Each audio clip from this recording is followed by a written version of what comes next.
Good.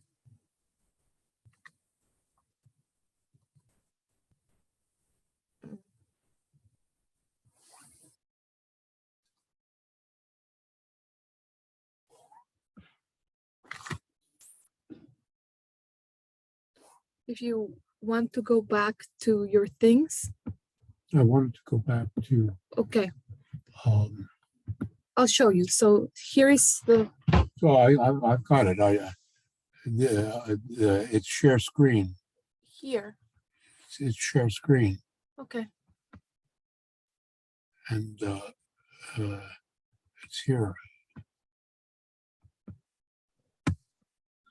Click on share over there. I want to go back. I'm looking for history. I'm trying to get back. Stop sharing the screen. Stop sharing. Who is that guy? Yeah. Oh, wait. I'm gonna put it on mute so that nobody else listens.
Can you hear me? Hello? Yeah, we can hear you. Yes. Well, I'll explain. I'm at the university in my office because the internet at home broke down. So this is where I'm delivering the lecture. I make sure that things go well.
Good morning.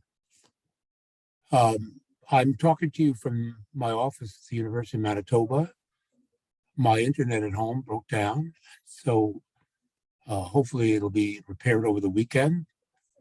But to ensure that the lecture goes properly, I came out to my office. It's freezing cold here to ensure the connection. Are there any questions about the lectures, the syllabus, this first essay this first sort of submission that is due today? Anything you want to discuss? Okay, you're sure. Please, in the course of the lecture, the chat, or directly intrude. Everything is going to be on YouTube in any case. And I hope that we will do some review questions today toward the end of the lecture. And of course, noting the review questions is essential to the writing the final exam. And that's really where you should be sort of centered, constantly referring to these review questions, which will accumulate. And of course, we'll see how far we get. As I explained last time, the way I'm compensating for the lost lecture time is by cutting back a little bit on West European history and focusing a little bit more on these non-European civilizations. Are there any questions? Okay. So last time, I just wanted to say a little bit more about this, the development of this essay. I know that in some ways this is Mickey Mouse. Especially the first assignment, it's kind of a Mickey Mouse assignment. But the whole point of this successive sort of development of the essay is to, at the end of the day, hopefully you will produce a well-written, well-organized essay with sort of proper grammar. And at the end of it, you can say, I really know how to write an essay. I know how to develop an essay. And as I have explained before, being able to write an essay, being able to write, along with the ability to some numeracy, is key to success in the university. And indeed, in terms of sort of your involvement in the world of work, finishing the university. That's why I'm putting this stress. If you produce one good thing as an essay here, most of you are first-year students, you can do this again and again and again as necessary. And so it's worth doing, in my opinion. Okay, let's get on to the matter of the lecture. Now, we're dealing with what I'm trying to do today is I did a little bit on Portugal. I'm going to do a little bit more when we reach this comparative essay, this comparative review question. But today I want to focus on, first of all, Spain and how it conquered its empire in the New World. And then I want to look at the Aztecs and the Incas, who, after all, did produce veritable civilizations. They had virtually all the characteristics of what we consider to be civilizations. And then we'll look a little bit about the development of Spanish America or Latin America, which of course is a civilization that the Spaniards established in the New World and has endured until this time. Of course, the Spaniards lost their empire at the beginning of the 19th century, but most of the Latin American republics, with the exception of Brazil, their culture is heavily Spanish. So this is an important subject. Well, last time, I believe I left off with the consolidation of the Spanish state. At the beginning of the 15th century, Spain was still divided between Castile, which was large, and Aragon. And not only was it divided into these two kingdoms, but within both of them, the problem was the aristocracy, the landlord class, were constantly resorting to violence, anarchy, and terrorizing the peasants and the townsmen in Spain. This is a common phenomenon during the Middle Ages, and particularly during the 15th century, not only in Spain, but across the face of Western Europe. And what we see with the accession of Ferdinand and Isabella after 1469 is a process of state consolidation. Why is this important?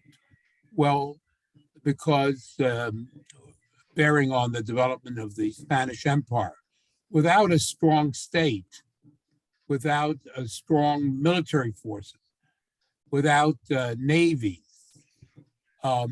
Spain could not have conquered the New World. So the backing of the state, just as in the case of Portugal, was extremely important.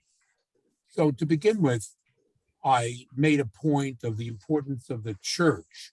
And I explained that the Roman Catholic Church is extremely important in the history of Spain because Spain emerged out of the Crusades against the Arabs. The Arabs had occupied the Spanish Peninsula, the Iberian Peninsula, during the Middle Ages, and Spain emerged as a result of a series of crusades against the Arabs.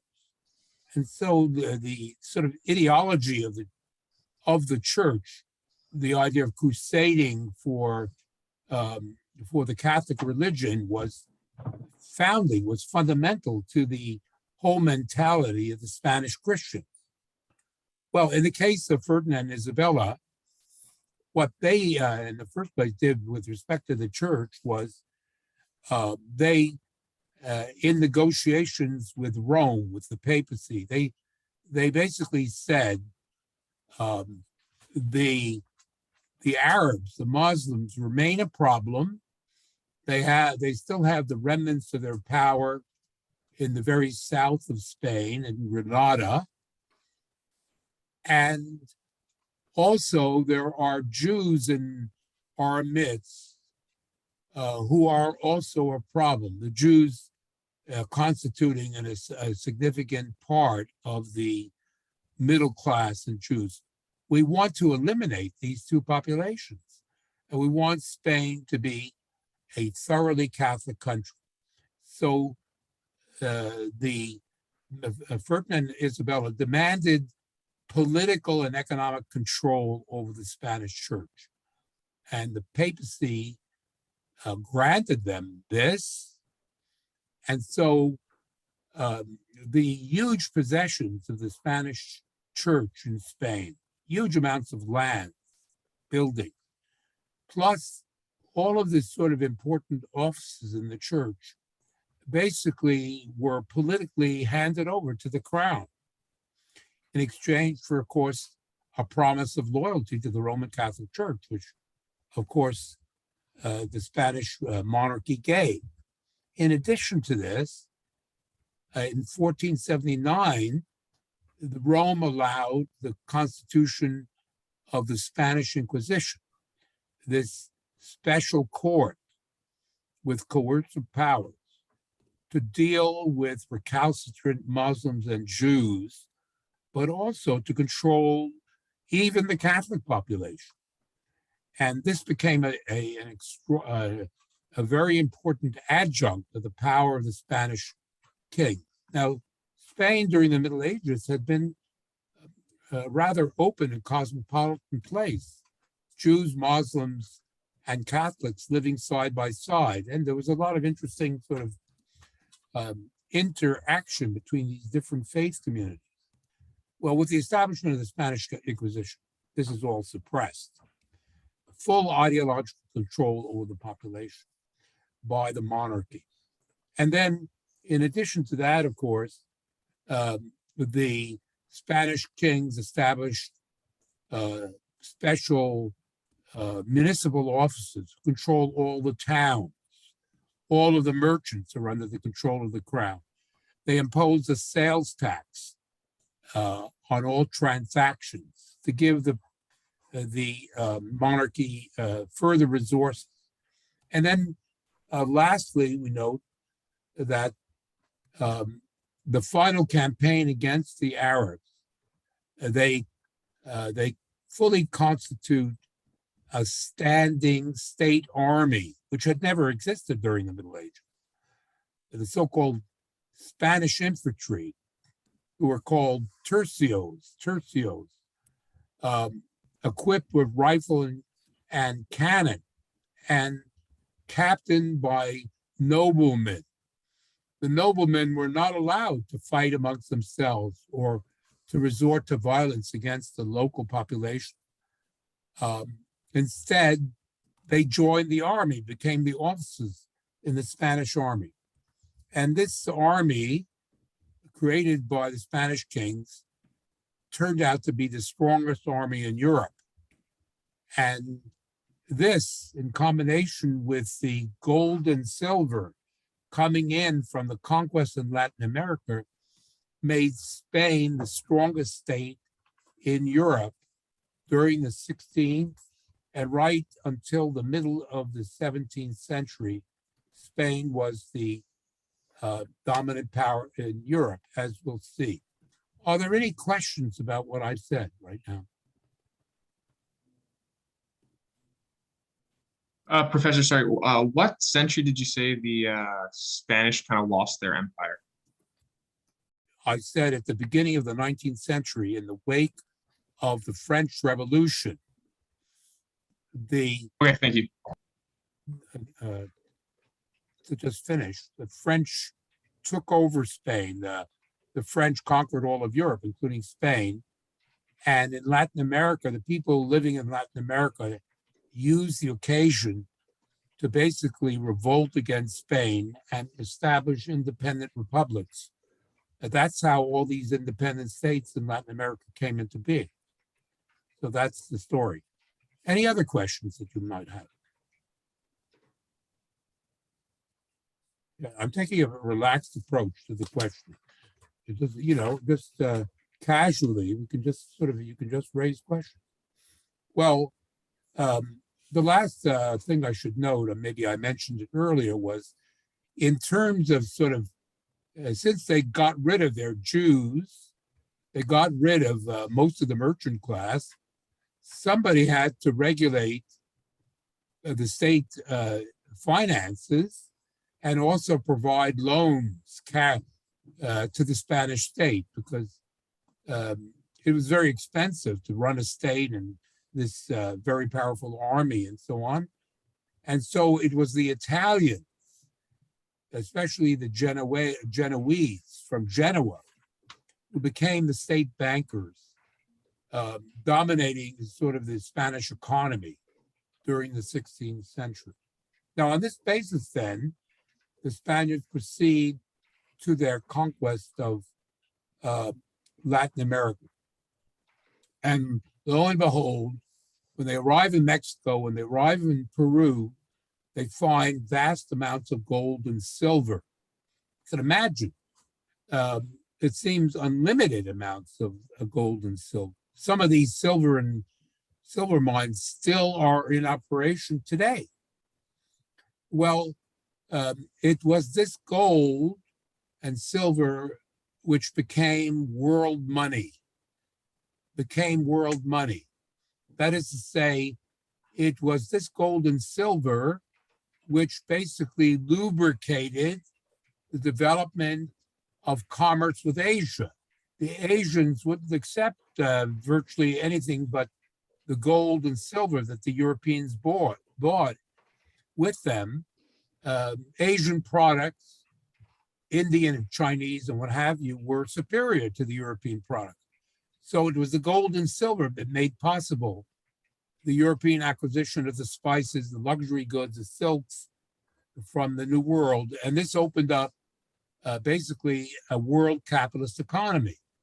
So Latin American bullion, Latin American gold and silver, of course, brought in these ocean-going vessels, it became the basis of world commerce. But of course, at the same time, in addition to this very major development, you have, as I already explained, the Spanish power in Europe is based on this gold and silver. And the whole development of the capitalist economy in Europe, this market manufacturing economy that develops in the 16th century, is all based on this money coming from the New World. And of course, meanwhile, the Spaniards are conquering the whole of Latin America successfully. The whole continent falls under their control, and they establish a Spanish colonial administration, and the indigenous population takes it on the chin. Whatever indigenous political authorities there were, including the Aztecs and the Incas, was abolished. But more importantly, the Europeans brought their diseases. They were highly exploitative of the indigenous population. And the result was, in the course of the 16th century, there was a dramatic decline in the indigenous population of Latin America, which didn't really recover until the 19th century. This, of course, facilitated the Spanish conquest. The indigenous were dying off and could scarcely resist. And finally, the Spaniards, the Brazilians, had already established sugar plantations in Portugal. The Spaniards established the same kinds of plantations based on the labor of enslaved Africans starting in the 16th century. This became itself, the sugar produced became the source of huge profits to European merchants from the 16th century onward. Does anybody have any questions about what I've said or wishes to discuss this? Now, the first place that the Spaniards intruded themselves was the Caribbean basin. I'm talking about, of course, the islands. And when we think of these islands, you know, it's Puerto Rico, Jamaica, Cuba, where Canadians go on vacation.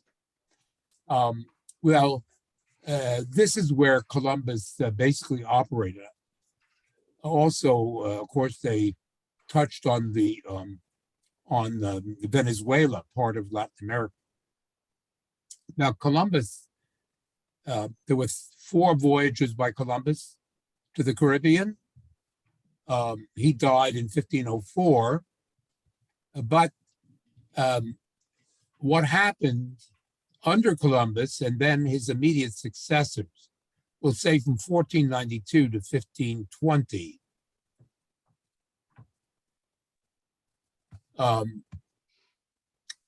was that the existing population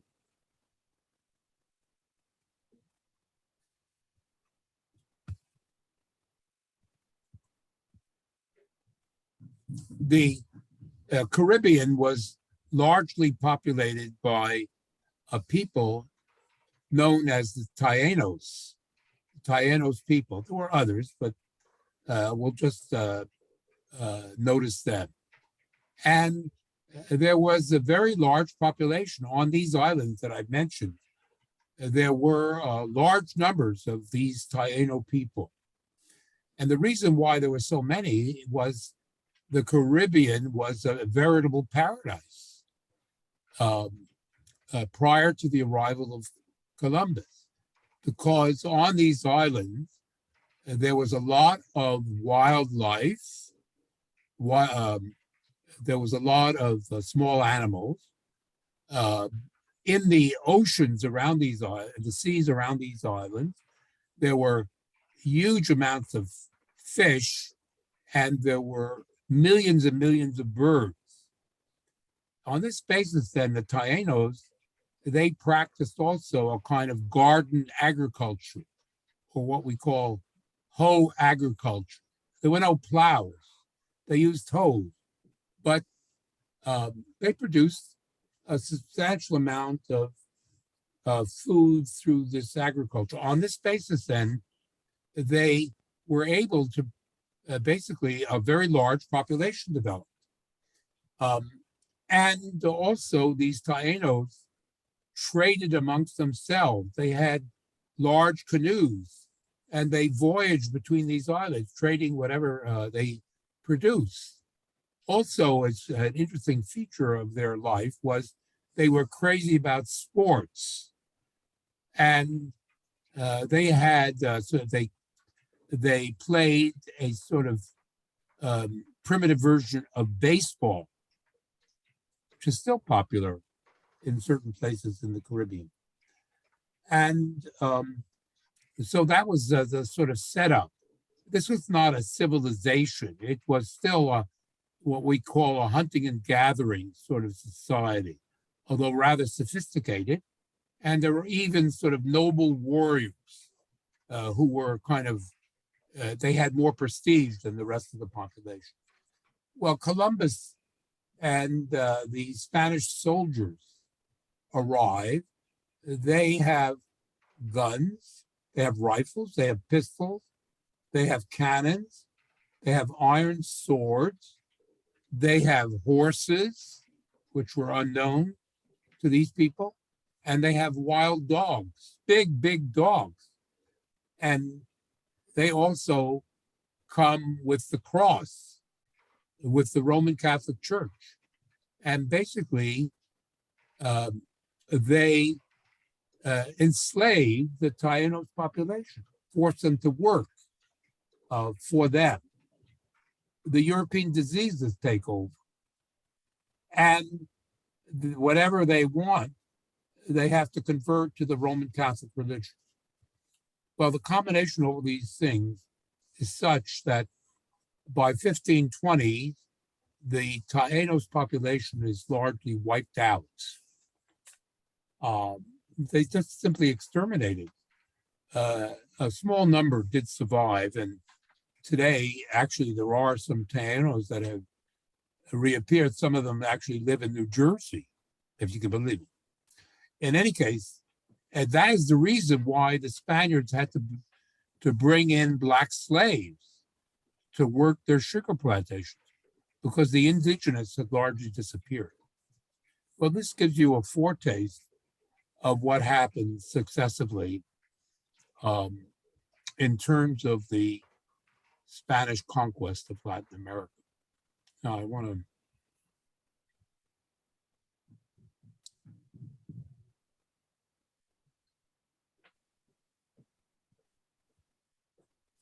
Now, one of the soldiers, captains, if you like, Spanish captains, who was involved in this subjugation of the Taínos, was a man by the Spaniard by the name of Hernan Cortez, extremely ambitious. Cortz was his name. And if you see this, I'm not sure if you can see this map. Maybe I'll stop share and begin again.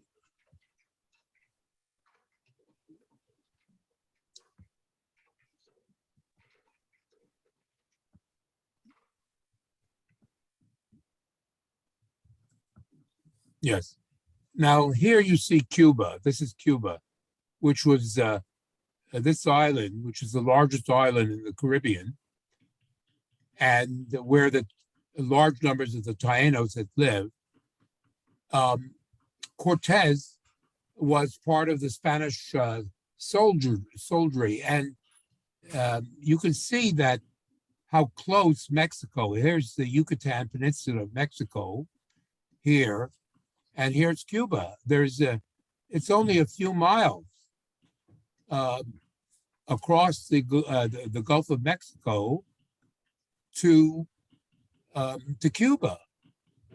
And so Cortez, he hears rumors about vast amounts of precious metals in this neighboring territory, Mexico. And so he organizes some 600 Spanish soldiers who are promised great riches and so on. And in 1519, they land at Veracruz, right here. Cuba's up to the right. This is the Yucatan Peninsula. Cortez lands right here, you see on the screen. And he hears that the people who rule this whole area, who rule this whole region, what we can call Mexico, are the so-called Aztecs. And their capital is, I have to find yes. So here's Cortez. I hope you see that on the screen. He hears that they have a huge capital city, some 250,000 people. Today's Mexico City, then known as Tenochtitlan, it's a strange name, 250,000 people living in the center of Mexico. And so they begin to march Cortez toward Tenochtitlan, towards Mexico City.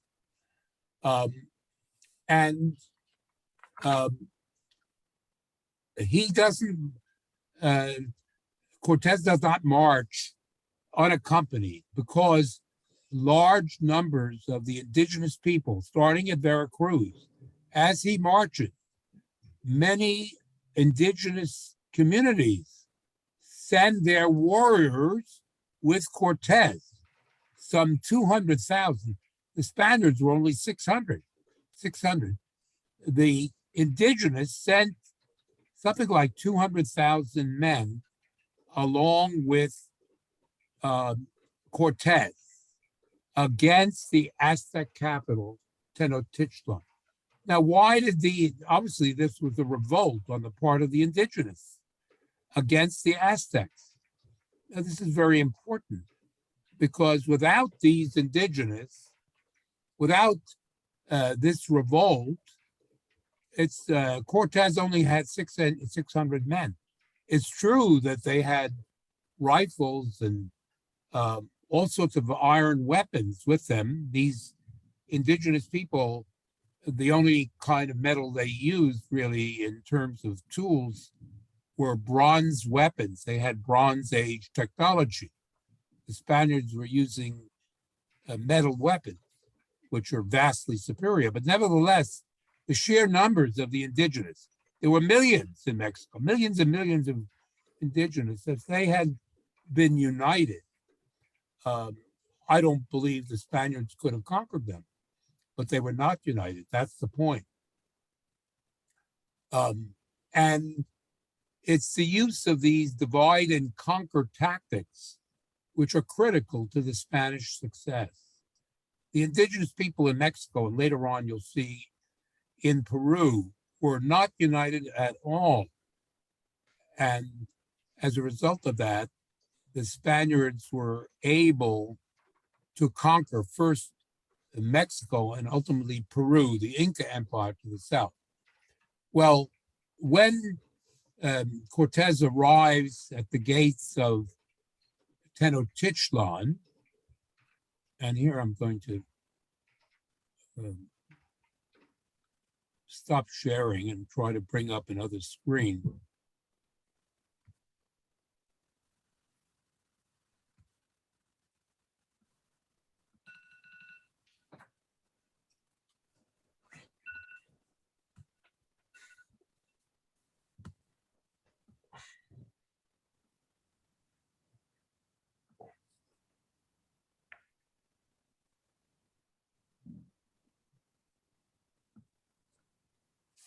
Yes. Now this is Tenochtitlan.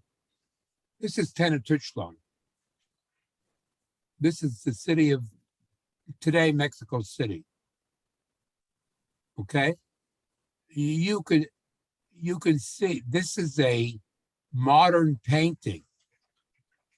And that is to say, it was painted by the famous Mexican muralist Diego Rivera in the 20th century, who was very historically conscious. He was a Mexican nationalist. And there was a great revolution in Mexico at the beginning of the 20th century. Diego Rivera became the painter of that revolution and he was Mexico's greatest artist. And he was trying to sort of develop the national consciousness of the Mexican people. And this is his representation. It's a huge mural, many feet wide, of this great city, this great Aztec city of Tenochtitlan. And you can see there are these great pyramids at the center of the city and so on. Well, this is where Cortez ends up. And at first, the Aztecs sort of greet him in a friendly manner. There's the emperor, Montezuma, and so on. But soon fighting breaks out between the Spaniards and the Aztecs. And a bitter siege, the Aztecs versus Cortez, but also his indigenous followers. A siege which lasts, a desperate siege, which lasts 16 months until 1521. Montezuma is executed. The Spaniards conquer Tenochtitlan. They proceed to conquer the whole of Mexico and Central America in the next few years. And they pillage all the silver and open up silver mines. This becomes the initial source of the great treasures of the Spaniards. And at the end of the day, a lot of the indigenous are dying off because of the heavy labor and the diseases. Cortez becomes the ruler of Mexico, or as they called it now, New Spain. Mexico, Central America, becomes the viceroyalty of New Spain, recognized by the Spanish crown.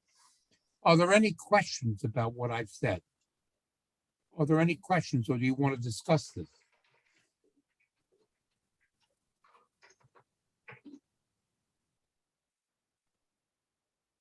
Pause.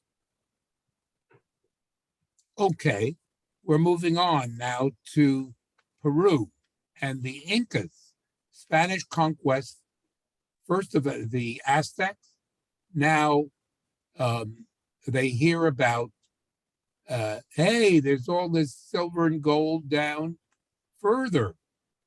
Why not? We've been so successful in Mexico.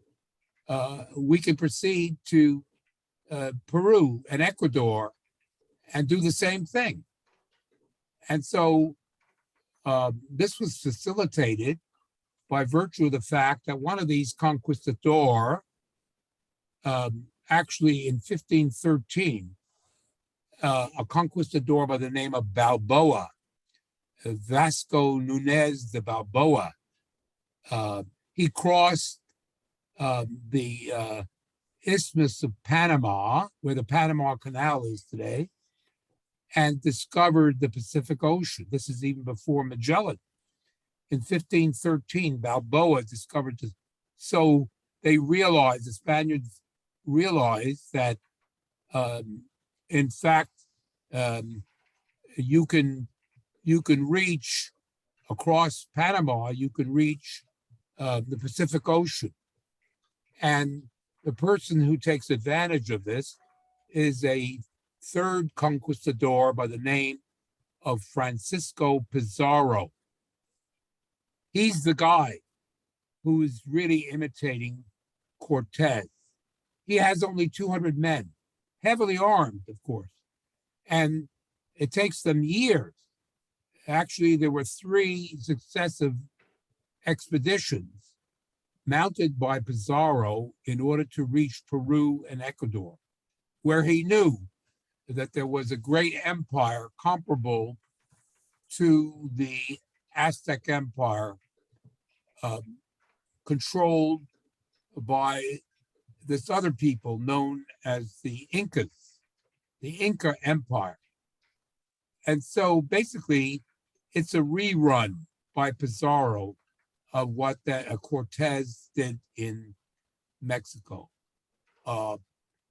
He arrives, Pizarro, at the Inca capital, which is the city of Cuzco.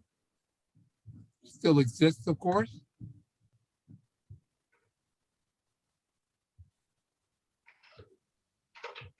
Cuzco.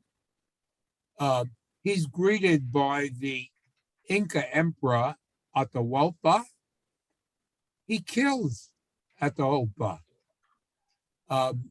And basically, the Spaniards, although they fought between themselves, basically they were able to sort of imitate what the Cortez had done in Mexico.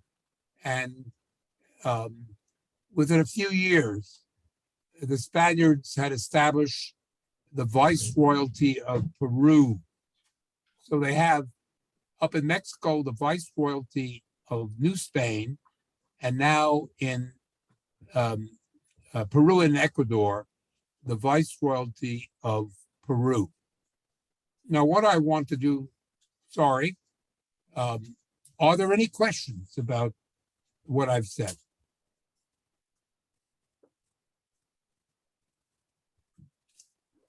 Okay. What I want to do is speak a little bit more about the civilizations of the Aztecs and the Incas, and then how the Spaniards established themselves.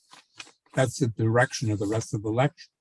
So looking at the Aztec and Inca empires, we can say that they were what we call civilizations in the full sense of the word.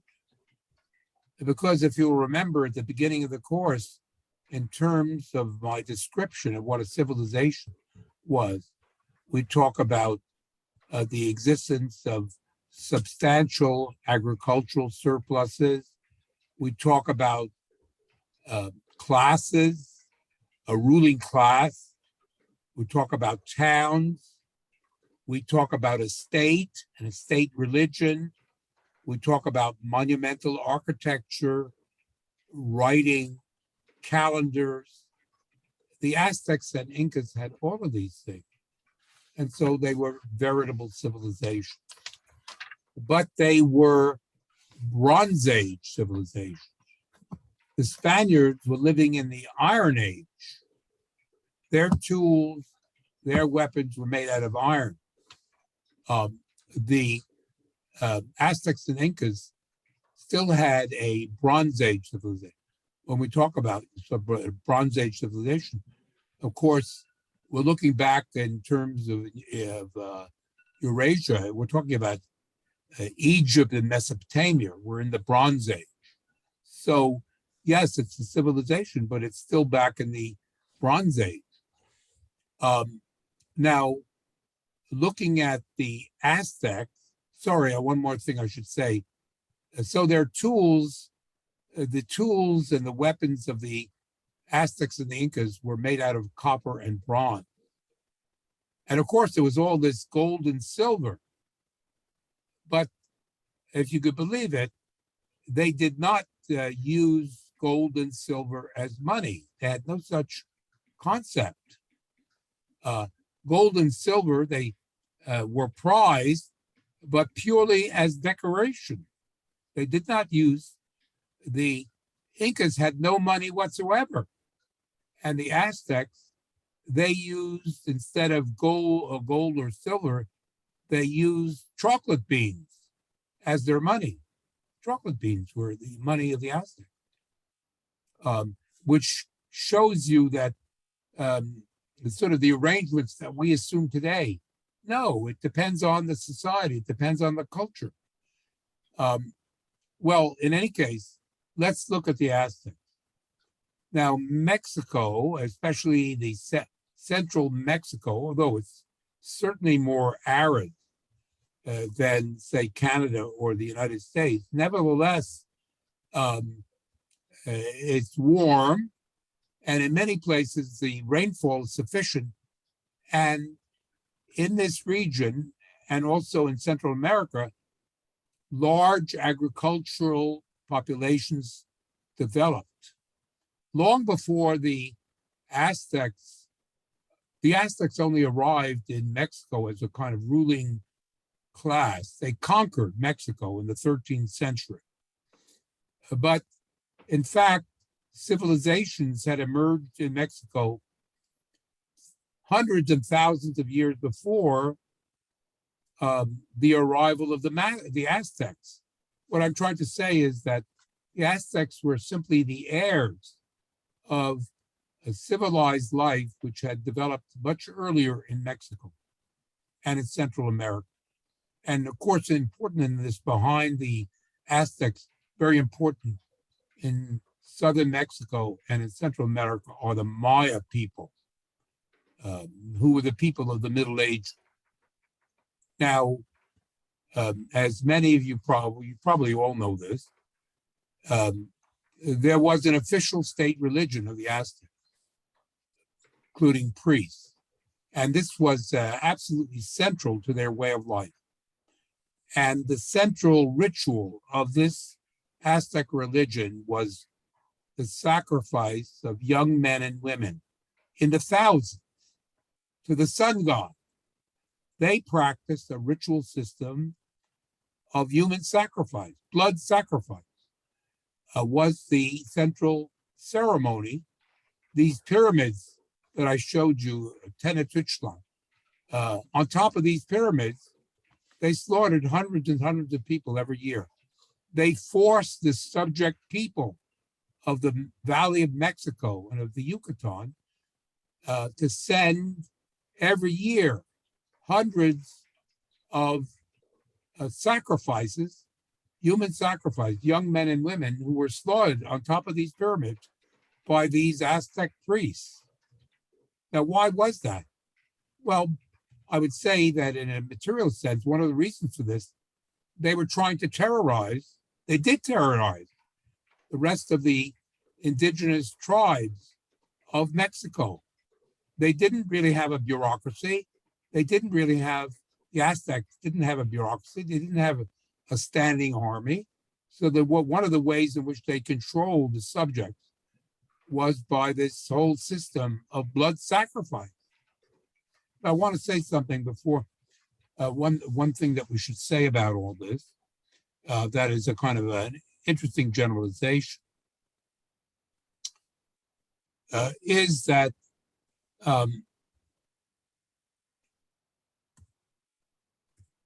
you know that anthropology was invented basically in the 19th century by the Europeans. The study of what they called primitive peoples.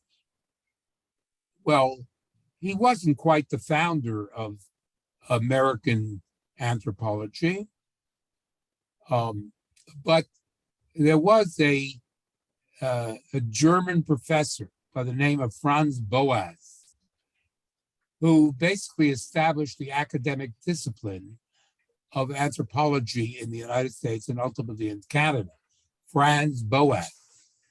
And this anthropologist, the whole concept of field studies was essentially invented by this German anthropologist. And in terms of the pursuit of the study of these so-called primitive people, it became one of the teachings of Boas, which was very much assimilated by this new subject, anthropology, was the idea of cultural relativism.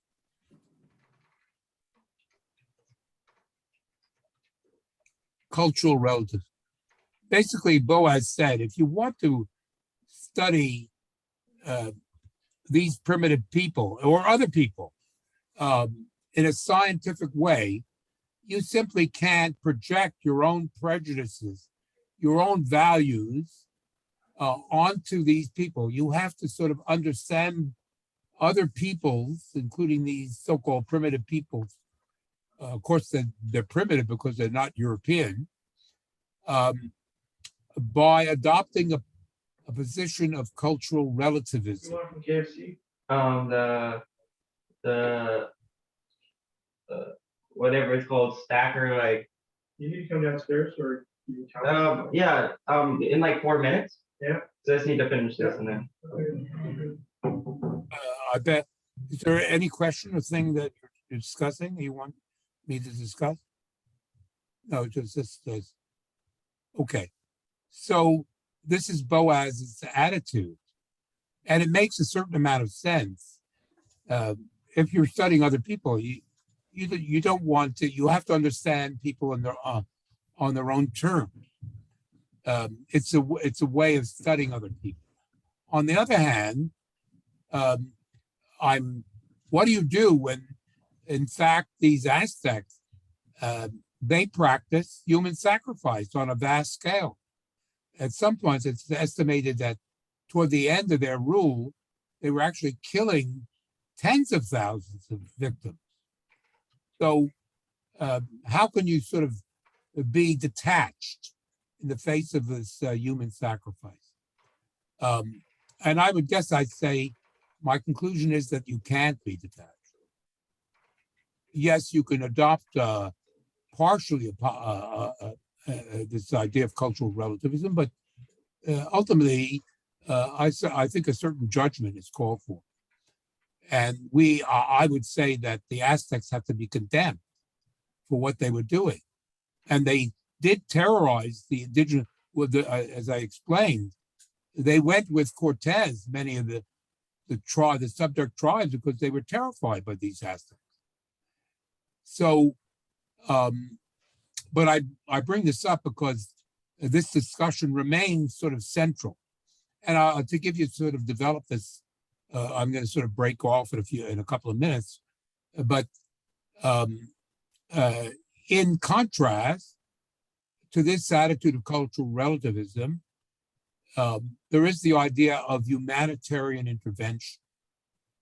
And a good example of that is, for example, in Africa and in parts of the Middle East, there has been the practice of female circumcision. That is to say, the male leaders of these communities are basically imposed on the female population female circumcision. Well, with the development of feminism, there has been a great rejection of the idea that people could continue into the 21st century practicing a female circumcision. And I agree with this position. However, one should note that when the Spaniards, basically when Cortez established himself in Tenochtitlan and came to dominate Mexico City, one of the claims of the Spanish propaganda was, well, we've liberated you from the tyranny of the Aztecs, which was true. But look what the Spaniards did in practicing what we can call humanitarian intervention through disease, through conquest, through overwork. They killed off millions of indigenous people right through Spanish America. So this is very contradictory, to say the least, and it has a lot of bearing on what's going on, what has been going on with these campaigns by the West against, say, people in the Middle East, humanitarian intervention against Saddam Hussein, against Syria, against Afghanistan. It continued. And it's no easy matter to sort of parse this. Although, of course, I condemn the American intervention in the Middle East, but the sort of conflict between humanitarian intervention and cultural relativism remains a open question to this day. I think I'll break off at this point and we'll pick up next time. Please, if there are any further questions, email me and so on. Thank God the internet worked today. I look forward to a good lunch, a nice sandwich as my reward.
Reasons of Canada.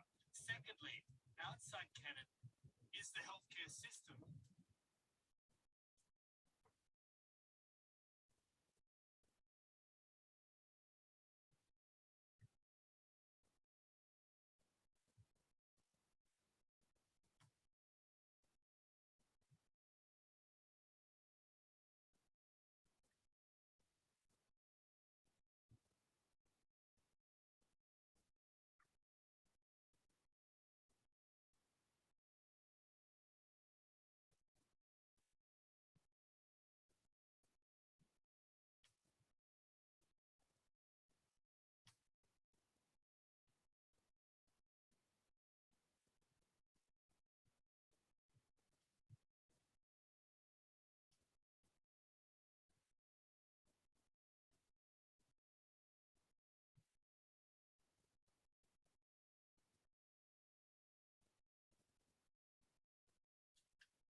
Yes.